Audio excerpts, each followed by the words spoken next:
Judicial secrecy, Okay. that we can't. You said that the night before, Madeleine and Sean had been very upset, and I didn't say that, actually. What, that was in the statement, wasn't it? That was leaked out. Was that not the case? Was she not upset the night before and talked to you the night? Agora é tempo para o Tribunal de Gonçalo, good luck. Good luck, my friend. Are you pretty confident? Forward a little bit, guys. Okay. Right, there we are. Thank you. To your right here, please. Straight there, please. Kate and Gerry,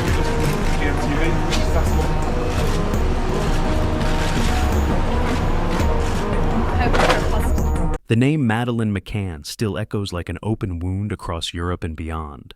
She was only 3 years old when she vanished without a trace on the night of May 3rd, 2007, from a holiday apartment in Praia de Luz, Portugal. What should have been a simple family vacation turned into one of the most infamous disappearances of modern times. For years, her face has appeared on front pages, TV screens, and billboards, a haunting reminder of a mystery that refuses to fade.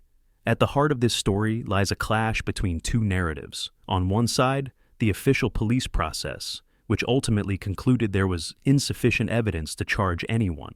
On the other, a retired Portuguese investigator, Gonçalo Amaral, who shocked the world in 2008 with his book, The Truth of the Lie. Amaral argued that Madeleine had died inside the McCanns' apartment, and that her disappearance was carefully staged. His theory ignited outrage, not only from Kate and Gerry McCann, but from millions of people who saw his claims as cruel speculation.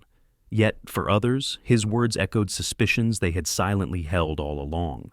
What makes this case so unsettling is not only the disappearance itself, but the fog of contradictions, missing evidence, and unanswered questions that surround it.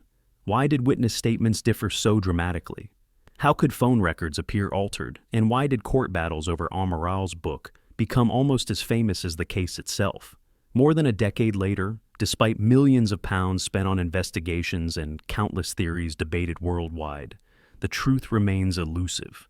This story is not just about one child, it is about perception, about trust, about the way truth can fracture when filtered through the lenses of media, politics, and personal pain. Tonight, we take a closer look at Amaral's controversial claims, the McCanns' fierce defense, and the troubling details that continue to haunt this mystery. The question remains as chilling today as it did in 2007. What really happened to Madeleine McCann? In the summer of 2008, a year after Madeleine McCann vanished, former Portuguese detective Gonçalo Amaral released a book that would ignite one of the most bitter legal battles in modern crime history. The book, titled The Truth of the Lie, did not tread lightly. Amaral claimed that Madeleine had died inside apartment 5A at the Ocean Club, and that her parents, Kate and Gerry McCann, staged an elaborate cover-up. He wrote with the authority of someone who had once led the investigation, giving his words a weight that no ordinary commentator could carry. For the McCanns, the book was more than a personal attack. It was, in their eyes, a direct blow to the ongoing search for their daughter. If the public came to believe Amaral's version of events, who would continue to look for a living child? And if people stopped searching, would that not condemn their daughter to be forgotten? Their anger was immediate, and their legal team was mobilized almost overnight. By 2014, the fight had escalated into a high-stakes courtroom showdown in Lisbon. Kate and Gerry McCann traveled from England to Portugal to testify, seeking more than £1 million in damages. The courtroom atmosphere was tense. On one side stood the grieving parents, determined to defend their honor and the hope that their daughter might still be alive.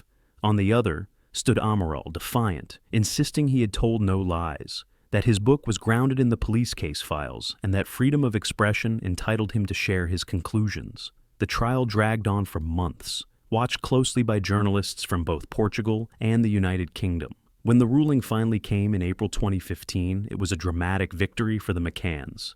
Amaral was ordered to pay €500,000 in damages, and his book was banned.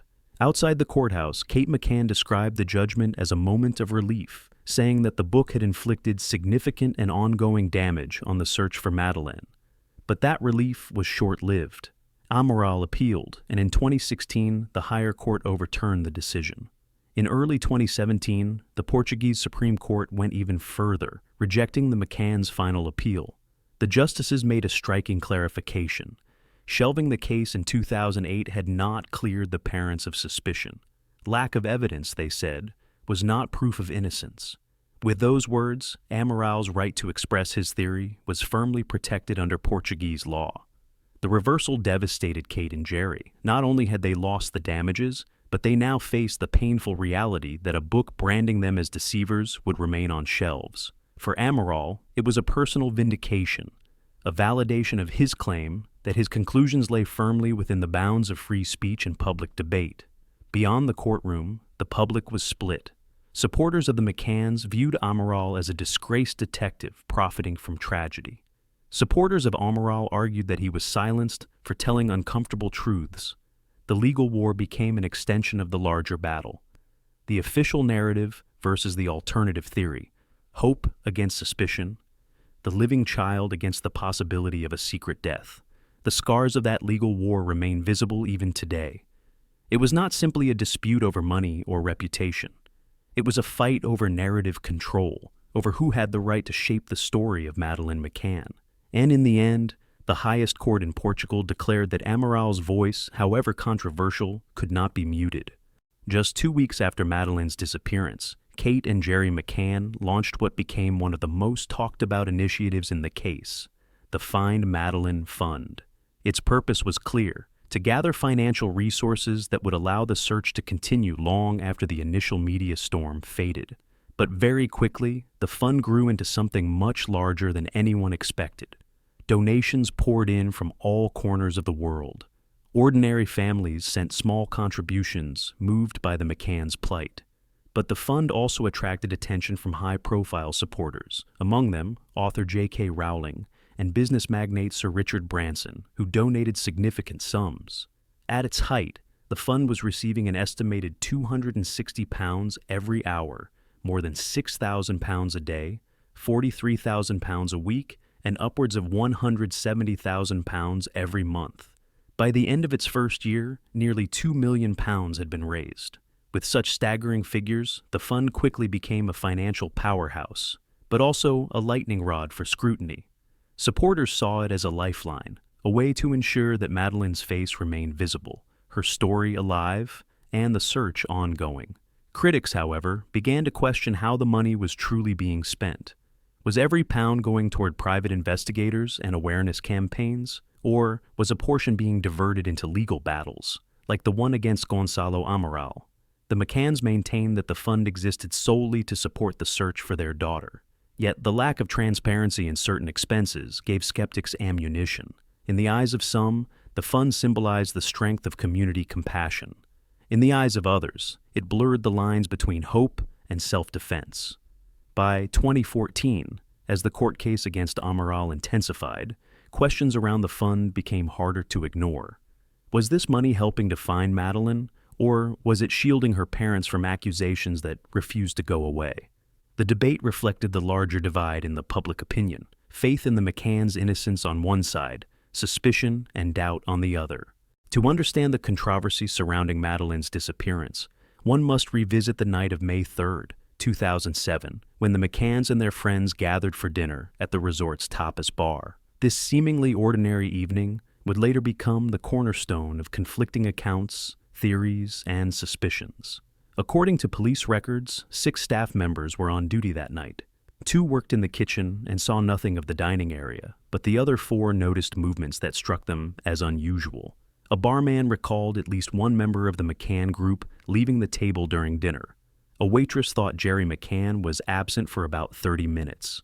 Another waiter told police that a tall man left for around 15 minutes, and later, a second man disappeared for half an hour. When he returned, the table quickly broke up because a child had just been reported missing. The McCanns and their friends also admitted to multiple absences. Matthew Oldfield left at 8:55 p.m., Gerry at 9:05, Jane Tanner at 9:10, Oldfield and Russell O'Brien again at 9:30, and finally Kate McCann at 10 p.m.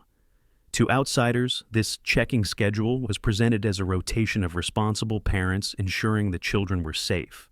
But critics argued that it seemed more like a rehearsed defense against public judgment. After all, who would forgive a group of parents for leaving young children alone while enjoying dinner and wine? Kate McCann later wrote that the tapas bar could seat only about 15 people in total, meaning their group alone nearly filled the restaurant. From the outside, this routine might have seemed acceptable. The apartments were close by, just a short walk away. Yet the reality was different. From their table, the McCanns could not see the doors to their apartment. A wall topped with bushes blocked the view. The only visible landmark was the pool. In truth, the children were completely out of sight. This fact has continued to fuel debate. If the children could not be seen, and if the checking schedule was inconsistent, how safe were they really? For some, it raised the chilling possibility that something could have happened in a narrow window of time when no parent was present. For others, it suggested that if an abduction did occur, it might have been easier than anyone first imagined. The evening also carried with it smaller but puzzling details. Staff mentioned an empty place setting at the table, as if someone had eaten and left. Witnesses outside the group described seeing people walking back and forth between the restaurant and the apartments. In later interviews, timelines conflicted and memories blurred. Even the McCanns' closest friends could not always agree on who left when or what they saw. And so, the Tapas 7, as the group came to be known, entered the case file not just as witnesses, but as pieces in a puzzle that still defies assembly. Were they merely distracted parents trying their best to balance family and leisure, or were their statements shaped to protect a truth too painful to admit? What remains clear is this: the tapas bar was not just the backdrop to a night of dinner and conversation. It was the stage on which the disappearance of Madeleine McCann unfolded, and from which questions have never stopped echoing. 2 nights before Madeleine McCann was reported missing, the Ocean Club Resort hosted one of its regular quiz nights.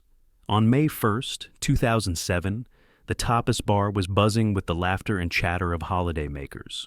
The quiz was run by a young aerobics instructor named Najwa Chekaya. At around 9 p.m., as the contest began, Gerry McCann approached her and invited her to join their table.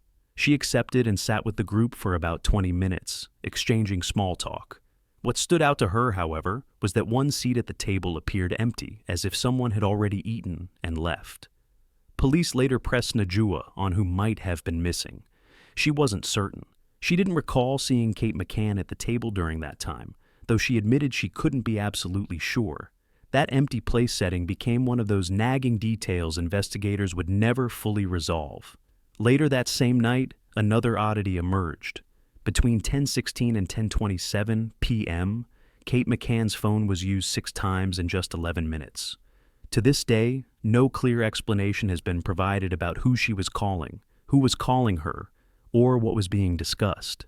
In interviews, the McCann spokesman, Clarence Mitchell, would later claim that the group didn't take phones or watches to dinner, an effort to portray them as parents caught completely off guard by what would soon happen. But if that was true, how could Kate's phone have been so active that evening? Around the same time, just minutes after Kate's phone activity ended, an unsettling testimony surfaced from upstairs neighbor Pamela Fenn. She lived directly above apartment 5A.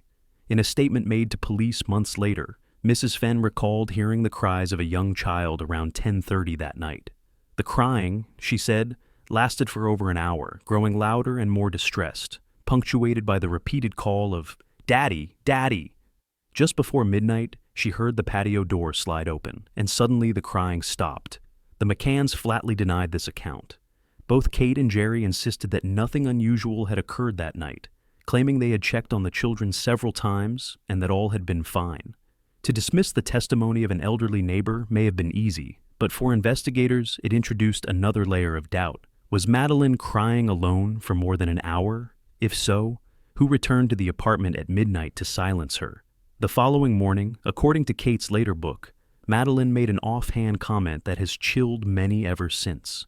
She asked her parents why they had not come when she and her brother cried the night before. Kate described the remark as strange, but quickly brushed it aside. Yet, in retrospect, it seemed to foreshadow the events that would soon unfold. If the tapas bar raised questions, the phone records only deepened the mystery. When detectives seized Kate and Gerry McCann's mobile phones on May 4th, the day after Madeleine disappeared, they hoped to uncover crucial information. Instead, what they found raised more suspicions.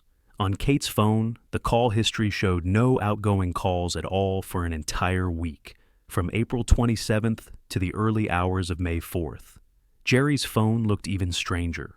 According to its records, no calls were made or received before May 4th. Yet police noted a contradiction. On the night of May 3rd, Gerry had called Kate at 11:17 p.m. That call appeared on Kate's handset, but was missing from Gerry's own log. For Gonçalo Amaral, this was no accident. In his book, he suggested someone had tampered with the call histories after Madeleine's disappearance. Experts later echoed the same concern. Deleting call logs is not common practice. Most people simply let their phone keep the record. If logs were erased, the question becomes why? What was there to hide? Portuguese police also obtained official records from Vodafone. These painted a very different picture from what the McCanns' handsets displayed. According to Vodafone, Gerry had made or received 9 calls on April 29th, May 2nd, and May 3rd. 2 of those calls came from Kate on April 29th, calls absent from her own phone. Even more troubling was the discovery that Gerry received 14 voicemail text alerts on May 2nd, the day before Madeleine vanished. That detail, flagged in a confidential report, leaked quickly to the British press. Headlines erupted with speculation about Gerry's mysterious text messages. But when pressed in an interview, Gerry dismissed the reports, insisting that no such flood of messages had ever occurred. He claimed the media had exaggerated and distorted the facts. Still, the inconsistencies didn't end there. Investigators discovered that on May 2nd, Jane Tanner, one of the so-called Tapas 7, exchanged text messages with a friend named Christine Flaxman. Flaxman wasn't just any friend. She was a DNA expert at the UK's Forensic Science Service, the very laboratory analyzing evidence from the McCanns' apartment and rental car. Why Tanner was in contact with her during that period became another unresolved question, especially since Flaxman's number was oddly stored in Tanner's phone under her husband's name. When prosecutors tried to gain access to the contents of the McCanns and their friends' text messages, a Portuguese judge refused, citing privacy rights. A second request, suggesting that a judge could filter the messages to remove irrelevant material, was also denied. For critics, this was a missed opportunity to clarify troubling gaps. For supporters, it was a necessary protection against intrusion. In the end, the phone records only added fuel to the fire. Instead of clarifying the timeline, they created shadows where answers should have been. Every inconsistency left the room for speculation, and every unanswered question gave Amaral and his supporters more ground to claim there was a deeper truth being hidden. Beyond phone records and witness statements, another detail emerged from the Ocean Club resort itself: the children's daily sign-in sheets at the kids' club. These logs, simple registers where parents wrote their signatures when dropping off and collecting their children, should have been routine. Yet in the case of Madeleine McCann, they contained small but unsettling anomalies. From April 29th to May 3rd, the McCanns followed a fairly predictable schedule. Madeleine attended the lobster group for older children, while her younger siblings were placed in the jellyfish group. Typically, they were dropped off around 9 a.m. and picked up at 12:30 p.m., before returning again in the afternoon until about 5:30 p.m. Over 5 consecutive days, this pattern rarely changed. But when investigators examined the registers for May 1st and May 2nd, discrepancies stood out. On May 1st, Gerry McCann signed Madeleine into the afternoon session at 2:30 p.m., yet there was no corresponding signature to show that she had been signed out later that day. Instead, the line was left blank. It might have been an innocent oversight, a missed signature in the chaos of collecting children. But in hindsight, it felt like another missing piece in an already confusing puzzle. The following day, May 2nd, raised even more questions. That morning, Gerry again signed Madeleine in, but when she was picked up at 12:30 p.m., it was not by Gerry or Kate. Instead, the signature belonged to Katrina Baker, the nanny responsible for the lobster group. While she had occasionally signed out other children, it was unusual for her to do so in place of parents. Later that same afternoon, another irregularity appeared. At 2:45 p.m., Kate signed Madeleine back into the club. At 5:30 p.m., she signed her out. But this time, instead of writing Kate McCann, as she had done consistently before, she used her maiden name, Kate Healy.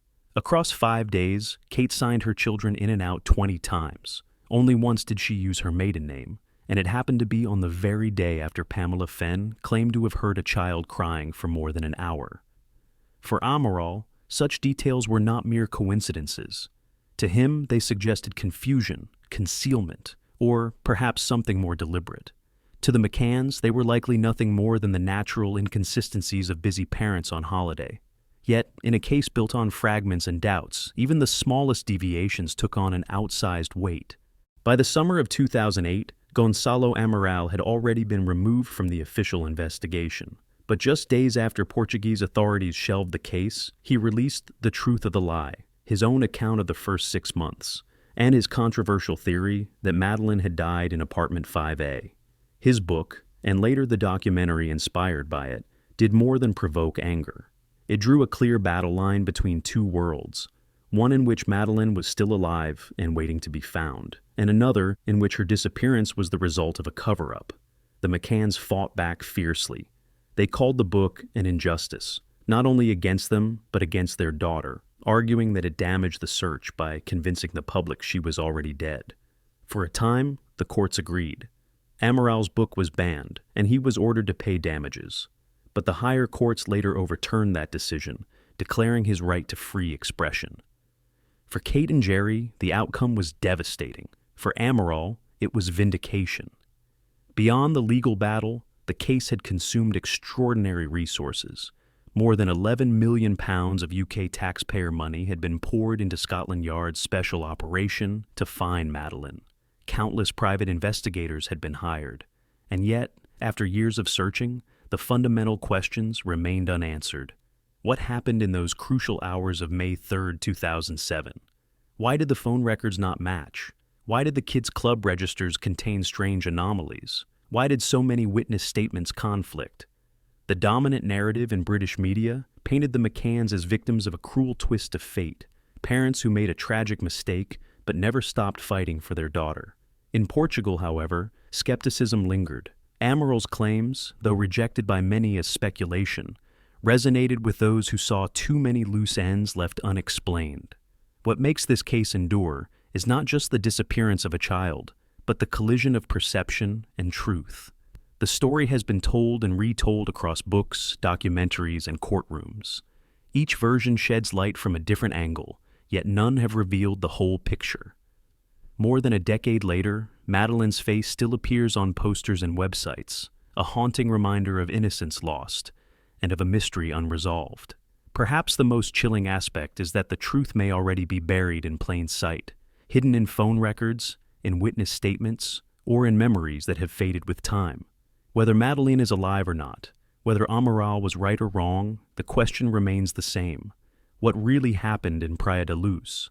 Until that answer is known, the case of Madeleine McCann will remain one of the most unsettling enigmas of our time.